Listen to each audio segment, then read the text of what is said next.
असलम नाज़रीन, दुनिया की सबसे बड़ी खबर है इस वक्त ईरान है। पूरी दुनिया की नजरें ईरान के ऊपर है और ईरान ने पूरी दुनिया एक सख्ते में डाल दिया है। पूरी दुनिया को चकरा कर ईरान ने रख दिया है।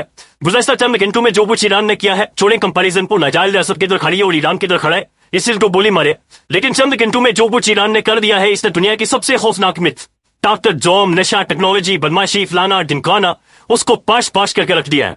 यकीन माने दिल से निकल रहा है कि सलाम है, सलूट है ईरान की पाक सरजमीन को, सलाम है ईरान के बहादुर दिलेर गैरतमंद अवाम, सलाम है ईरान की बहादुर दिलेर वहां की जो लीडरशिप है उनको। ये वाइड सामन इस्लामिक ममालिक का दिलेर बहादुर गैरतमंद वाइड ये मुल्क है जो नाजायज हराम खोर देशरत रियासत को यहां से गले से पकड़ रहा है और न सिर्फ उसे घसीट रहा, उसकी नाक का डर मारा है, बल्कि उसकी फीती ढीती कर गया है। वो ढेर कर रख दिया गया है इस नाजायज रियासत को। ईरान के जो मिसाइल ने वहां पर टारगेट किया है। ये बात ध्यान में रखें कि ईरान अकेला है, ईरान तन्हा है, ये तन्हा लड़ रहा है और उसके आसपास हद्दार बैठे हुए, आसपास जो मुस्लिम रियासतें हैं वो नंगी होकर लेटी हुई है, वो उनके रहमो करम पर है, वो उनके पाँव चाट रही है। जब ईरान ये हमले कर रहा है, जब वो ड्रोन फायर करता है तो वजन रोक लेता है और कोई भी एयर स्पेस ईरान यूज नहीं कर सकता, फ्रीली इस तरह से यूज नहीं कर सकता। लेकिन ड्रोन्स भेजने के बाद तकरीबन 100-150 से ज्यादा खौफनाक किस्म के मिसाइल से इसने नाजायज रियासत की बुनियादों के ऊपर जाकर अटैक किया है, हमला किया है। मैं बिना ना कमेंट जो वीडियोज है या रिपोर्टर्स हैं उनकी खबरें आपके सामने रखूंगा। ये वो क्या कह रहे हो, वो क्या बता रहे हैं। और ईरान में अब बाकायदा से थ्रेट किया उसने, कहा नहीं ये कहानी यहाँ पर खत्म नहीं होगी जब तक मैं अब इनकी पतलों नहीं उतारूं। ये लिटरली उसने कहा ईरान में, उसने कहा कोई फ्रांस, जर्मनी, अक़वाम मुत्तहिदा, फलाना ढिमकाना ये अब बीच में नहीं आएगा और अब मैं पतलों में जब तक नहीं उतारूंगा तब तक मैं नहीं छोड़ूंगा। तो ये खौफनाक किस्म का जो लड़ाई है, खौफनाक किस्म का जो जप्पी है, ये लग चुकी है। और शायद इस नाजायज रियासत को भी अंदाजा नहीं था, इस बेतरत रियासत को भी अंदाजा नहीं था कि मेरे साथ ये कुछ हो जाएगा और ये चीजें इस तरफ चली जाएंगी। अभी तक की इतलात के मुताबिक जो कुछ रिपोर्ट हो रहा है, मैं चंद चीजें आपके सामने रख देता हूँ। 5 फेजेज में ईरान ने अटैक किया है, 5 फेजेज में हमला किया है। उनकी जो वजारत दिफा है और जो फाइनेंस मिनिस्ट्री है उसकी इमारतों को भी तबाह करके रख दिया गया है। ईरानी जो इजरायली तमाम तर लोग हैं वो बंकों में चले गए हैं। फिर आम तरीन लोकेशंस इजराइल के अंदर हिट हुई है, ईरान के दारुल हुकूमत के सेंटर में जाकर हिट किया है। अगेन आई रिपीट, ये बात ध्यान में रखें कि ये वो टाइम है जब ईरान की 70 से 80 टॉप लीडरशिप को मार दिया गया और इनके जो कमांड सेंटर था उनसे भी अटैक करके उसे भी तबाह कर दिया गया था।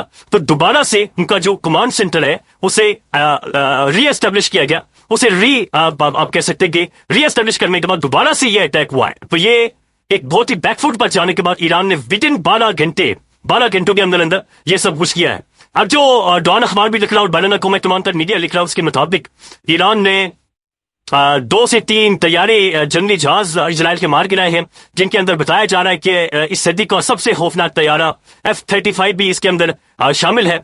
फिर इजराइल के अंदर ज़ाहिर है इस नाजायज रियासत में उन्होंने मुकम्मल तौर पर इंटरनेट बंद कर दिया है, वहां पर सहाफियों को फुली रिपोर्ट नहीं करने दिया जा रहा, वहां से असल हकायक सामने नहीं आने दिए जा रहे। लेकिन अल जज़ीरा और इंटरनेशनल मीडिया ये रिपोर्ट कर रहा है बहरहाल कि वहां पर एक खासी बड़ी तादाद में जानी नुकसान हुआ है, ये जो अभी तक रिपोर्ट हो। लेकिन अभी ईरान क्या कह रहा है, ईरान मजीद क्या कह रहा है कि मैं चीजों को किस तरफ लेकर जाने वाला हूं और आगे कहानी किस तरफ जाएगी। पहले तो ये खबर आप देख लें कि ईरान के जो मिसाइल है उनके ऊपर क्या लिखा हो, ये बड़ी दिलचस्प कहानी है, ये भी आपके सामने रखते हैं। ईरान ने बाज़ाब्ता तौर पर फ्रांस, बरतानिया, अमेरिका को खबरदार कर दिया है कि वो इस नाजायज रियासत के खिलाफ बहुत बड़े पैमाने पर मिसाइल हमला करेगा। यानी ईरान ये कह रहा है कि मैं मजीद हमला करूं। कोई भी मुल्क जो इस नाजायज रियासत पर ईरान के हमलों को पसपा करने में हिस्सा लेता है, उसकी हुकूमत के तमाम इलाकाई अड्डों को निशाना बनाया जाएगा। यानी जो भी गद्दार या जो भी शेफ या कोई भी ईरान को अब रोकेगा, उनके जो अड्डे हैं उन्हें भी निशाना बनाया जाएगा। बशमूल खलीज फारिस के ममालिक में फौजी अड्डे और खलीज फारिस और बहरा अहमर में ईरानी अफवाज की बहरी जहाज और बड़ी जहाज, यानी हर तरह से फुली ये कह रहा है कि इस्लाम में हर तरीके से ये अटैक करूंगा, मैं हमला करूंगा और मैं यहां से किसी भी तरह का रिस्ट्रेंट का मुजाहिरा नहीं करूंगा। This is what Iran is saying, this is what जो कि ईरान कह रहा है। और ये एक ऐसे टाइम में कह रहा है जब उसकी टॉप की लीडरशिप को खत्म कर दिया गया, एलिमिनेट कर दिया गया। हर बंदा जानता है जी ये जो नाजायज रियासत है इसके पास पैसा ज्यादा है, इसके पास टेक्नोलॉजी ज्यादा है, इसके पास जंगी मवाद ज्यादा है, इसके पास असला ज्यादा है, तो उसका अपर हैंड होगा। लेकिन जब जंग लग जाती और एक ऐसे टाइम में, मैं जंग का हामी नहीं हूं, मैं वॉर मॉन्गर नहीं हूं, मैं समझ रहा हूं जंग कभी भी हल नहीं होता है, जंग होनी नहीं चाहिए। लेकिन जब आपके ऊपर हमला हो जाए तो फिर लश्कर देखी नहीं जाती, फिर 1+1 2 नहीं होता, 1+1 11 हो जाता है। फिर या तो फिर मर जाओ और फिर आपने छोड़ना नहीं। और वही काम ईरान ने किया। विद इन 12 आवर्स ईरान ने खौफनाक किस्म का इस नाजायज रियासत के ऊपर हमला किया और जो नुकसान इस रियासत को हुआ है उसका जो डेटा है एक्सेप्ट अभी तक आ नहीं पा रहा, बाहर नहीं आ पा रहा, क्योंकि वहां पर इंटरनेट बंद कर दे, बल्कि जो वीडियोस आ रही है वहां के लोग बंकरों के अंदर भाग रहे और लिटरली रैट्स की तरह, चूहों की तरह ये वहां से भागते हुए बंकरों में जा रहे। इन बेशर्मों को आप देखें, यानी अवाम जो मर्जी कहे, लेकिन इन्हें ये इस दरिंदे जैसे लोगों को मुंतसिम करते हैं जो इस बंकरों के अंदर जा रहे हैं। ये छुप रहे, ये भाग रहे, ये जमीन के नीचे जा रहे हैं। और जो बंकर्स इन्होंने बनाए उनकी वीडियोस आ रही हैं, बंकरों के अंदर जाकर ये कांप रहे। मैं देख रहा था ईरान पे एक मिलिट्री ऑफिशियल है, वो इसके ऊपर बातचीत कर रहा और उसके हाथ ऐसे थर थर करते हुए कांप रहे। आयरन डोम 3 टियर 4 टियर डिफेंस सिस्टम था, उसे तबाह कर दिया है, उसे पाश कर दिया। और फिर रिपोर्ट खबर आ रही है कि ईरान ने तकरीबन ये 80 से ज्यादा जो एजेंट्स हैं, ये खुफिया इदारों के लोग हैं जो विद इन ईरान काम कर रहे हैं, तो इनके अंदर बहुत बड़ी तादाद में हिंदू थे, इंडियन नेशनल थे, उन्हें अरेस्ट कर दिया है और फौरी तौर पर उन्हें एग्जीक्यूट करने का हुक्म जारी कर दिए हैं कि यानी कि इनकी चमड़ियां उतारो या तपते तेल के अंदर इन्हें डालो, लेकिन इन्हें छोड़ना नहीं है। This is what Iran is saying. और आगे वो ईरान ये कह रहे थे ये बात यहाँ पर खत्म नहीं हुई। अब नाज़रीन, जो एक मिसाइल गिरा है और ये उर्दन भी सरजमीन में गिरा, उसकी एक तस्वीर वायरल हुई है, उसके ऊपर लिखा हुआ क्या है, ये बहुत दिलचस्प है। ईरानी मिसाइल का बूस्टर जिस पर सूरह अनफाल की आयत 17 लिखी हुई है, ये शुमाली उर्दन में गिरिया है। इसकी तस्वीर वायरल हुई है। अब इसके ऊपर जो पुरानी आयत लिखी हुई है और उसका जो तर्जुमा है मैं आपके सामने रखता हूं। तुमने इन काफिरों को कत्ल नहीं किया, बल्कि अल्लाह ने इन्हें कत्ल कर दिया है। और जब आपने इन पर संगरेजी जब इन्हें मारा था आपने, तो वो आपने नहीं मारा था बल्कि अल्लाह ने मारे थे। यानी जब संगरेजी हुई थी तो ये आपने नहीं की थी बल्कि अल्लाह पाक ने की थी। और ये कि वो अहले ईमान को अपनी तरफ से अच्छे इनामात से नवाजी, बेशक अल्लाह खूब सुनने वाला और जानने वाला है। नो डाउट अल्लाह ताला बादरों के साथ है, अल्लाह ताला ईरानियों के साथ है, ईरानी कौम के साथ है, मान के खैरतमंद लोगों के साथ है। मुस्लिम दुनिया को सीखना चाहिए। पैसे रोक रहे, ये बदमाशियां, ये चीजें हमको मायल नहीं कर सकते। आपकी इज्जत, जुर्रत, गैरत इस बात का सबूत होती है कि दुनिया में आपकी स्टैंडिंग क्या है। ऑपरेशन बुनियानुल मरसूस में ये उसके बाद हमारी इकॉनमी ठीक नहीं हुई, हमारी जिंदगी बेहतर नहीं हुई, हमारे हालात बेहतर नहीं हुए। शायद हम और ज्यादा गरीब हो जाएंगे, शायद हम और ज्यादा पीछे चले जाएंगे फाइनेंशियली, इकोनॉमिकली, लेकिन हम बनिए नहीं है, हम दुकानदार नहीं है, हम ठग नहीं है, हम एक कौम है, हम एक खुददार कौम है।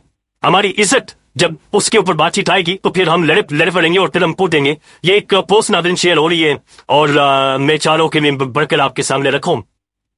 और ये बहुत सारी प्रो एस्टेब्लिशमेंट के अकाउंट भी ये ट्वीट कर रहे हैं कि ये जो नाजायज रियासत है, इसने जब ये प्लान किया कि वो पाकिस्तान के अंदर कोहटा में जब पाकिस्तान का न्यूक्लियर मिसाइल सिस्टम जारी था उस साइट को अटैक करेगा, यानी ये एक लंबे टाइम से पाकिस्तान के न्यूक्लियर सिस्टम के ये बेजारत रियासत पीछे है।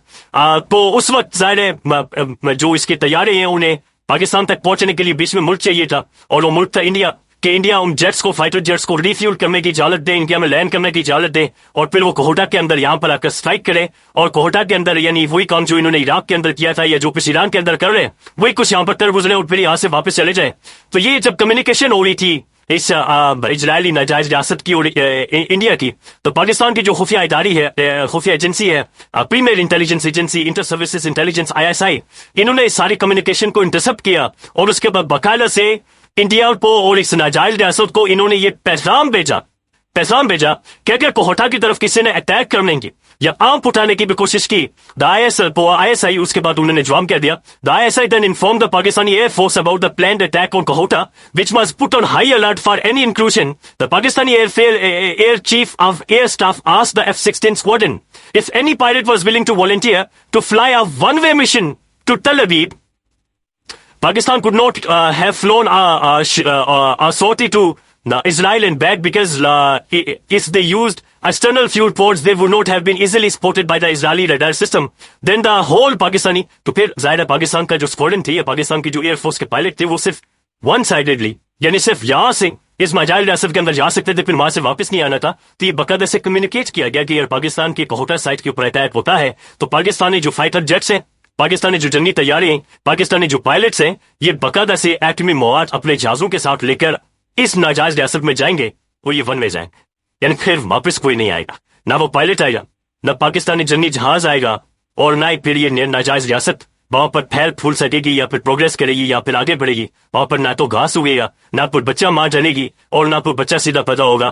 तो उसके बाद उसे पोजिशनिंग की, लेकिन मुख्तलिफ प्रॉक्सीज के जरिए वो काम काज करता रहा, मुख्तलिफ प्रॉक्सीज के जरिए पाकिस्तान के अंदर हालात खराब करता रहा। अभी भी जो ड्रोन्स पाकिस्तान के अंदर आए थे وہ اسرائیلی میڈ تھی. سو یہ بڑا دلچسپ قصہ ہے. لیکن بہرحال اس وقت اسرائیل بہت بڑی خبر بنا ہوا ہے. ناظرین یہاں پر ایک خبر لکھی جا رہی ہے اور وہاں پر مس انفارمیشن کے بارے میں بات چیت بھی کی جا رہی ہے. اور یہاں پر جو آج کا ایڈیٹوریل ہے ڈان نیوز کا، اس میں ڈونلڈ ٹرمپ کا ذکر کیا گیا ہے کہ یہ جو حرام خور ہے، اچھا یہ آ کر یہ کیمپین اس نے یہ کی تھی کہ میں جنگیں رکواؤں گا، میں جنگیں نہیں کراؤں گا. لیکن اس کا تو لچڑ آدمی ہے. یہ اصل میں پہلے یہ کہتا رہا کہ میں نے اس ناجائز ایسب کو نہیں کہا کہ اٹیک کرے، ہم اس کے حامی نہیں ہیں. اور جب اٹیک ہو گیا تو یہ کہتا ایکسیڈنٹ آپ نے بہت اچھا کیا ہے. اب اگر ایران آنے والے ٹائم میں ایک نیوکلیئر اسٹیٹ کا اعلان کر دیتا ہے، یا پھر آنے والے ٹائم میں امریکی بحری بیڑے جو عربین سی کے اندر موجود ہے یا جو امریکن بیسز انہیں اٹیک کرتا ہے، یہ موقع لگائے گا لیچر. لیٹس سی، میرے خیال میں ہو بھی رہا ہے، پاکستان بھی ظاہر کر ہی رہا ہے، کچھ چیزیں بتائی نہیں جاتی. روس بھی کر رہا ہے، رشیا بھی کر رہا ہے اور چین بھی کر رہا ہے. اور کسی کو یہ اندازہ نہیں ہے، چونکہ ناجائز ریاست یہ کہ جنگ کافی عرصے تک چلے گی. لیکن ریالٹی یہ ہے کہ کتنے عرصے تک ایران اصل میں انہیں پھینٹا لگائے گا یہ کسی کو اندازہ نہیں ہے. مس کیلکولیشن ہوئی ہے ایران والے معاملے میں. مزید آپ کو اپڈیٹ کریں گے. خیال رکھیے گا. اللہ حافظ.